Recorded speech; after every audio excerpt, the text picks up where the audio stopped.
take another belief that seemingly would have very minor consequences. Consider the Catholic belief that condom use is sinful.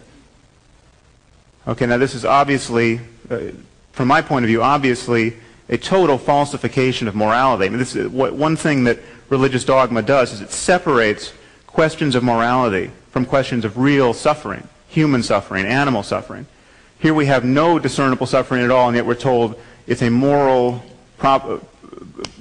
proposition that condom use is ethically problematic. What are the possible consequences here? Well, we have millions of people every year dying of AIDS in sub-Saharan Africa alone. And you have, quite literally, Catholic ministers preaching the sinfulness of condom use in villages where the only information about condom use is the representation of the ministry. It seems to me that we should not, the time for respecting religious beliefs of this sort is long past. You take another effect of religious dogmatism in my own country. We have college-educated politicians resisting stem cell research, certainly impeding its progress, not funding it, putting up one roadblock after another. Probably one of the most promising lines of research in biology to generate medical therapies is being impeded by this medieval notion that the soul enters the zygote at the moment of conception, and therefore blastocysts in a petri dish, literally undifferentiated clumps of cells, have to be given the same kind of moral concern, have the same interests, have the same... No one even talks about suffering, but presumably we're worried about their experience at some level. And that the interests of these cells trump the interests of 8-year-old girls with diabetes or 40-year-old men with Parkinson's. Okay, the conversation never gets had. The moral arguments never even have to be made at a political level because it is fundamentally taboo to criticize someone's religious beliefs. Faith is really a conversation stopper. Now, in response to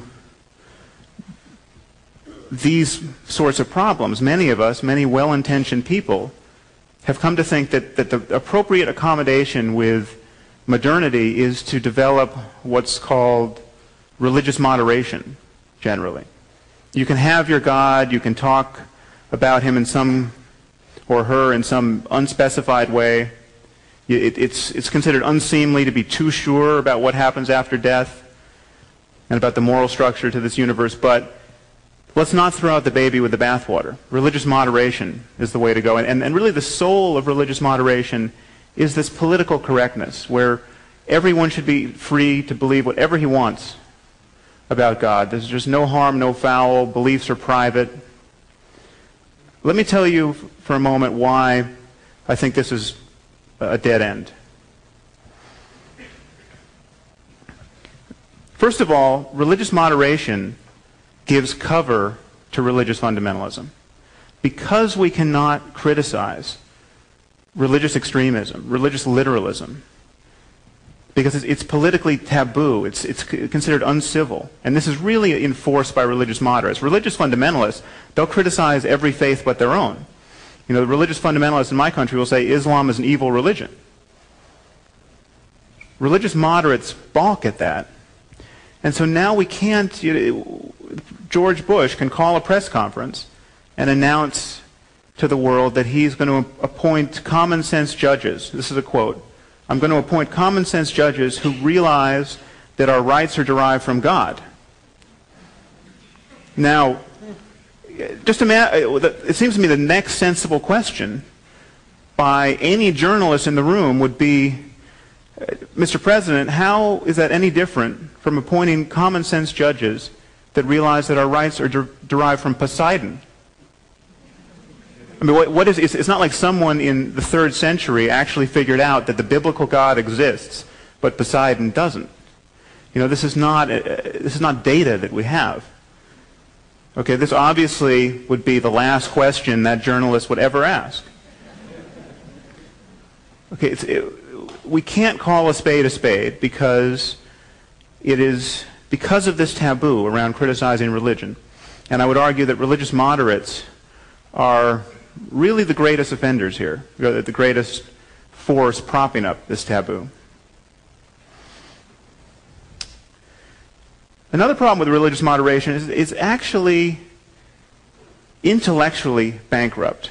When just consider for a moment this notion that you should respect other people's beliefs. Where else in our discourse do we encounter this? I mean, when was the last time anyone in this room was admonished to respect another person's beliefs about history or biology or physics? We do not respect people's beliefs. We evaluate their reasons. If my reasons are good enough for believing what I believe, you will helplessly believe what I believe. I will give you my reasons, and reasons are contagious. That is what it is to be a rational human being. Respecting another person's beliefs never enters into it. Just appreciate for a moment how easy this is to see when we just change the subject from God to some mundane, grandiose claim. This is actually an example from my book. If I told you that I believe that there was a diamond buried in my backyard that's the size of a refrigerator, it might occur to you to ask me why. If in response I gave the kinds of answers you hear from religious moderates, the answers that describe the good effects of this, of believing as I do. So I said things like, well, this belief actually gives my life a lot of meaning. Or, I wouldn't want to live in a universe where there wasn't a diamond buried in my backyard that's the size of a refrigerator. I mean, it's pretty clear that responses of this sort are deeply inadequate. They're worse than that. They are the responses of a lunatic or an idiot. I mean, by responding in that way, I would have disqualified myself for any position of responsibility in a first world society. Except you change the subject to religion, to the moral demands of an invisible superintelligence, to what happens after death, and all bets are off. Then you can say anything you want.